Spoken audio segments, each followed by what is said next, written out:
Emotionally നമുക്ക് ഈ ഡിപ്രഷനുള്ള ആളുകൾക്ക് ഇമോഷണലി ഫീൽ ചെയ്യുന്നത് അവർ ഭയങ്കര എംപ്റ്റി ആയിട്ട് തോന്നും. ഒന്നുമില്ലായ്മ, അവരിൽ ഒന്നുമില്ലായ്മ, ഒരു എംപ്റ്റിനെസ് അവർക്ക് ഫീൽ ചെയ്യും. പിന്നെ ഒരു കാരണങ്ങളും ഇല്ലാതെ വെറുതെ ഇരുന്ന് കരയുക, അതാണ് അടുത്ത ഒരു സിംറ്റം ആയിട്ട് നമുക്ക് പറയാവുന്നത്. പിന്നെ ചെറിയ കാര്യങ്ങളായിരിക്കും അതിന് ഭയങ്കര ഫ്രസ്ട്രേഷൻ, ഇറിറ്റേഷൻ, ദേഷ്യമൊക്കെ തോന്നുക. ഇതാണ് ഇമോഷണൽ സിംറ്റം ആയിട്ട് നമുക്ക് പറയാവുന്നത്. എംപ്റ്റിനെസ്, ഫ്രസ്ട്രേഷനും ഇറിറ്റേഷനും ചെറിയ ചെറിയ കാര്യങ്ങളിൽ. പിന്നെ ഒരു റീസണും ഇല്ലാതെ വെറുതെ ഇരുന്ന് കരയുക.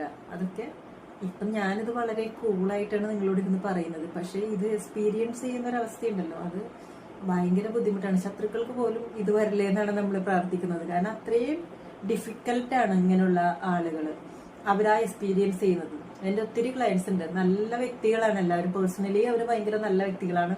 പക്ഷെ ലൈഫിലെ ചില എക്സ്പെക്ടേഷൻസ്, നമ്മുടെ കൂടെ ഉള്ളവർ ഇങ്ങനെയൊക്കെ ആയിരിക്കും എന്നാണ് നമ്മുടെ ഒരു എക്സ്പെക്ടേഷൻ. അതിന്റെ ഓപ്പോസിറ്റ് ആയിട്ട് അവർ ബിഹേവ് ചെയ്യുന്നത് കാണുമ്പോൾ, ഇവർ എന്നെ ചതിച്ചു എന്ന് കാണുമ്പോൾ, ഇത്രയും നാളും കൂടെ നിന്ന് പറ്റിച്ചു എന്നൊക്കെ കാണുമ്പോൾ ഉണ്ടാവുന്ന ചില ലൈഫിലെ ചില എക്സ്പെക്ടേഷൻസ് അത് മീറ്റ് ചെയ്യാതെ വരുമ്പോൾ, നമ്മൾ ഇത്രയും നാളും ജീവന് തുല്യം സ്നേഹിച്ച ആളുകൾ ചില വ്യത്യസ്തമായ രീതിയിൽ ബിഹേവ് ചെയ്യുന്നത് കാണുമ്പോൾ ലൈഫ് എൻഡ് ചെയ്തു എന്നൊക്കെ തോന്നുന്ന സിറ്റുവേഷൻസ് ഒക്കെ പലർക്കും ഉണ്ടാവുമല്ലോ. അപ്പോൾ ഭയങ്കര വെൽ എഡ്യൂക്കേറ്റഡ് ആയിട്ട് നല്ല പൊസിഷനിൽ ജോലി ചെയ്യുന്ന ആളുകളും, അല്ലാണ്ട് ഇതിനിങ്ങനെ അറിയില്ലാത്തവർക്കാണ് വരുന്നത് അല്ലെങ്കിൽ അങ്ങനെയൊന്നും അല്ല, എല്ലാ മനുഷ്യന്മാർക്കും ഇത് വരാം.